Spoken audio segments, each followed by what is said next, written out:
جنازے کے سامنے قرآن پڑھنے کی حقیقت۔ جنازے کے سامنے جو لوگ قرآن پڑھتے ہیں یا سورہ یاسین پڑھتے ہیں، کیا یہ عمل حدیث سے ثابت ہے یا بدعت ہے؟ عبدالصمد صاحب نے انڈیا سے پوچھا ہے۔ جنازے کے سامنے اسپیشل جنازے کی وجہ سے قرآن پڑھنا یا سورہ یاسین پڑھنا میرے علم میں ایسی کوئی حدیث نہیں ہے۔ تو اور جب تک جنازے کو نہلایا نہ گیا ہو تو اس کے سامنے تلاوت کرنے کو فقہا نے غلط لکھا ہے، ناجائز لکھا ہے۔ تو جب تک جنازے کو نہلایا نہ جائے تو پھر نہلانے کے بعد آپ اس کے سامنے قرآن پڑھ سکتے ہیں، لیکن کوئی سنت عمل نہیں ہے۔ ہوتا یہ ہے کہ جب جنازے کو نہلا کے لایا جاتا ہے، گھر میں رکھا جاتا ہے، تو جب تک یعنی نماز جنازہ کے لیے لوگ جمع نہیں ہوتے، میت کو گھر میں رکھا جاتا ہے، تو اس دوران علماء یہ کہتے ہیں کہ اس کے پاس بیٹھ کے قرآن کی تلاوت کریں۔ وہ اس لیے کہتے ہیں کہ ورنہ اگر تلاوت نہیں کریں گے تو ادھر ادھر کی فضول باتیں کرنا شروع کر دیں گے، لوگ غیبتیں بھی شروع کر دیتے ہیں۔ اب جنازہ رکھا ہوا ہے تو بہتر ہے نا کہ اللہ کو یاد کیا جائے، اللہ کا ذکر کیا جائے، آخرت کی یاد کو تازہ کیا جائے۔ تو علماء اس لیے کہتے ہیں کہ وہاں بیٹھ کے قرآن پڑھ لو یا سورہ اخلاص پڑھ لو، سورہ یاسین پڑھ لو، کوئی بھی سورت پڑھ لو، تاکہ آپ فضول چیزوں میں اپنا ٹائم برباد نہ کریں، اس وجہ سے کہا جاتا ہے۔ اور اس میں پھر جنازے کے میت کے ایصال ثواب کی نیت بھی کی جا سکتی ہے، کیونکہ اس میں بہرحال فقہا کا اختلاف ہے کہ میت کے لیے قرآن پڑھنا جائز ہے یا نہیں ہے۔ اور صدقے کے بارے میں تو ہمیں حدیث ملتی ہے کہ آپ صلی اللہ علیہ وسلم سے صحابیہ نے پوچھا فاتصدق عنہا، میری ماں کا انتقال ہو گیا، میں صدقہ کروں؟ آپ نے فرمایا ہاں۔ تو جمہور علماء نے اس سے استدلال کیا کہ جب صدقہ بھی ایک نیکی ہے تو وہ نیکی پہنچائی جا سکتی ہے میت کو، تو اس میں ایک علامت بیان کی ہے کہ کوئی بھی نیک عمل پہنچایا جا سکتا ہے، تو قرآن کی تلاوت بھی نیک عمل ہے۔ بعض فقہا کہتے ہیں کہ نہیں، صدقہ تو جائز ہے کیونکہ حدیث میں صدقے کا ذکر ہے، تلاوت کا ذکر نہیں ہے، لہذا تلاوت جائز نہیں۔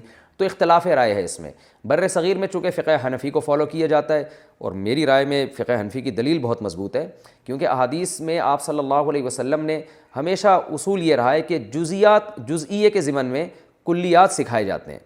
جیسے قرآن میں آتا ہے نا لا تقل لہما اف، ماں باپ کو اف مت کرو، تو یہ ایک مثال ہے، مطلب یہ کہ تکلیف نہ دو۔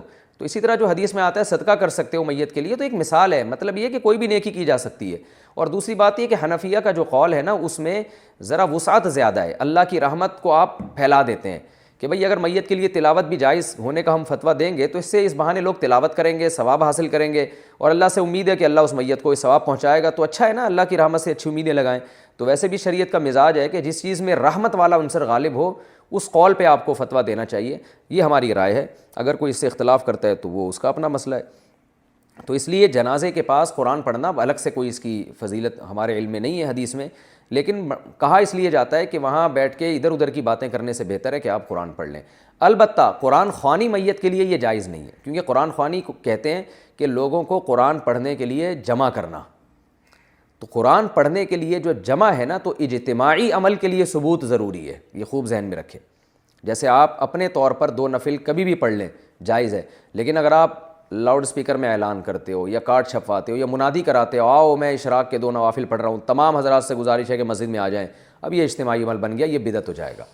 تو اجتماع کے لیے آپ کو دلیل کی ضرورت ہے، اس لیے علماء کہتے ہیں کہ اجتماعی قرآن خوانی یہ بدعت عمل ہے، کیونکہ یہ ایصال ثواب کے لیے آپ ایک عبادت کر رہے ہیں، اور اجتماعی سطح پہ تو ہمیں نہیں ملتا کہ صحابہ کرام میں کہیں کسی نے کبھی اجتماع کیا ہو۔ حضرت ابو بکر کا انتقال ہوا، کہیں نہیں ملتا کہ حضرت عمر نے تمبو لگایا ہو اور سب لوگوں کو جمع کر کے ان کی قرآن خوانی کی ہو۔